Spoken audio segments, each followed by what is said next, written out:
Selamat pagi, jemaat Gereja Kristen Kalam Kudus Ambon yang dikasihi oleh Tuhan. Mari kita ambil waktu untuk merenungkan firman Tuhan. Kita awali di dalam doa. Bapa, terima kasih untuk hari yang baru yang Tuhan anugerahkan. Terima kasih Tuhan, kalau Engkau terus menyatakan diri-Mu lewat firman Tuhan yang kami renungkan bersama-sama.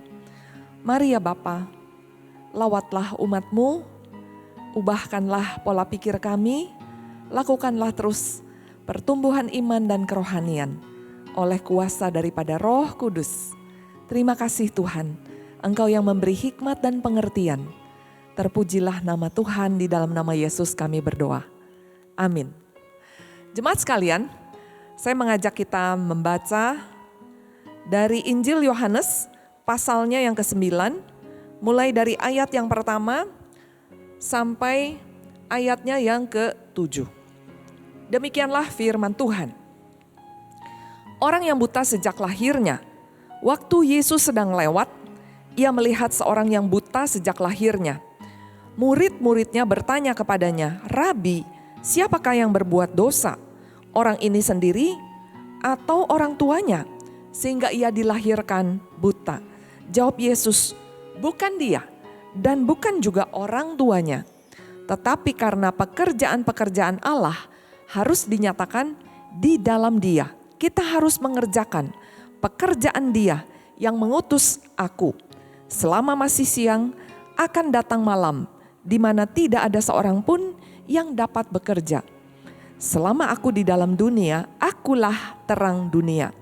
Setelah mengatakan semuanya itu, Tuhan Yesus meludah ke tanah dan mengaduk ludahnya itu dengan tanah, lalu mengoleskannya pada mata orang buta tadi dan berkata kepadanya, "Pergilah, basuhlah dirimu dalam kolam Siloam." Siloam artinya yang diutus. Maka pergilah orang itu dan ia membasuh dirinya, lalu kembali dengan matanya sudah melek. Jemaat sekalian, biasanya kalau ada orang yang sakit atau mengalami satu kesusahan tertentu, banyak orang yang melihat kesusahan yang terjadi, biasanya rasa ingin tahu kita bangkit, ya. Kenapa dia bisa begitu? Ada apa? Dan terus meneliti, menganalisa, ya. Nah, ini saya katakan ini satu gejala, satu kebiasaan yang sering kali kita lakukan bersama-sama. Orang senang membicarakan orang yang lain.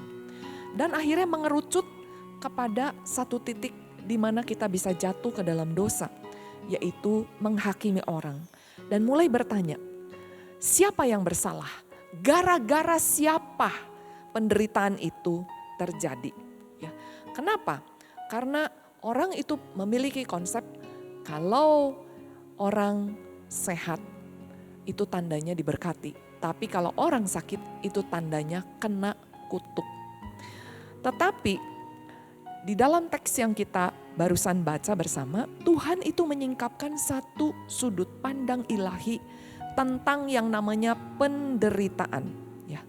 Tuhan dengan jelas mengatakan, bukan karena dia dan bukan juga karena orang tuanya. Bahkan Tuhan juga menjelaskan tentang tujuan daripada penderitaan.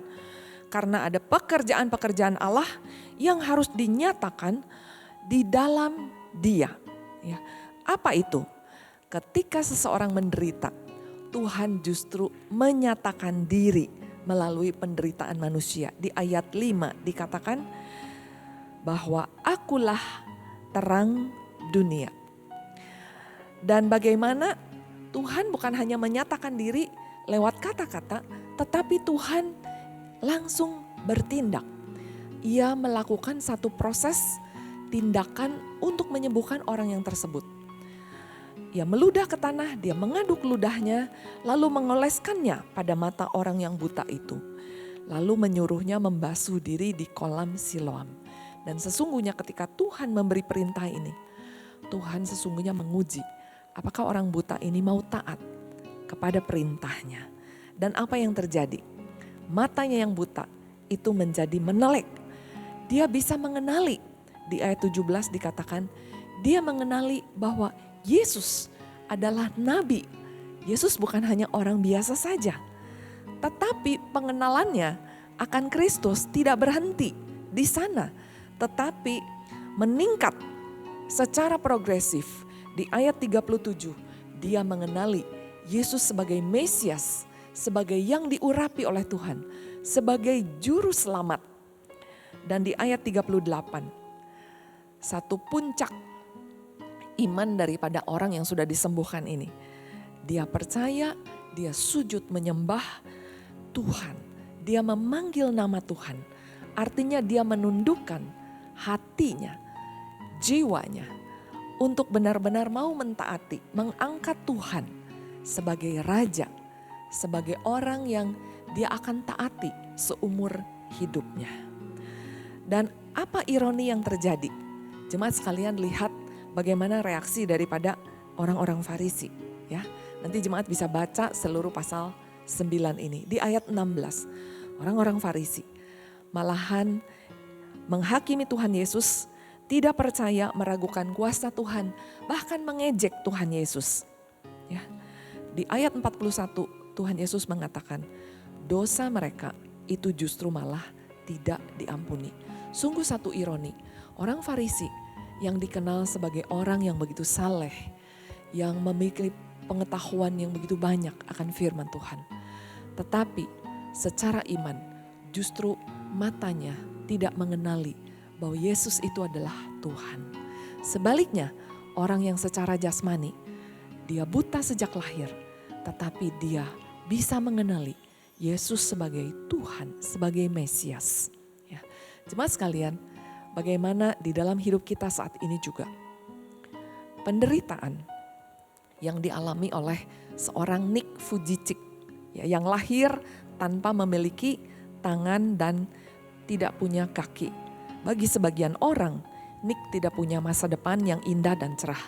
Tapi di balik penderitaannya, Tuhan justru punya rencana yang indah. Perjuangannya dan kemampuannya untuk dia bisa menerima dan mengembangkan semua kapasitas yang ada di dalam dirinya. Justru dia menyatakan diri, dia adalah ciptaan Tuhan yang sangat berharga, yang menginspirasi banyak sekali orang.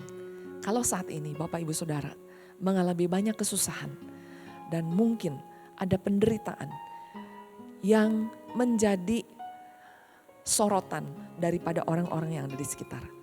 Jangan menjadi patah semangat, jangan menjadi tawar hati. Tuhan kita adalah Tuhan yang sangat peduli. Dan Dia punya rencana yang indah atas hidup kita, atas hidup jemaat sekalian. Mari kita satukan hati, kita berdoa. Bapa di dalam surga, terima kasih, kami sungguh bersyukur kepadamu ya Tuhan. Di balik semua penderitaan dan kesusahan yang kami alami, Engkau memiliki rencana yang indah di dalam kehidupan umat kesayanganmu.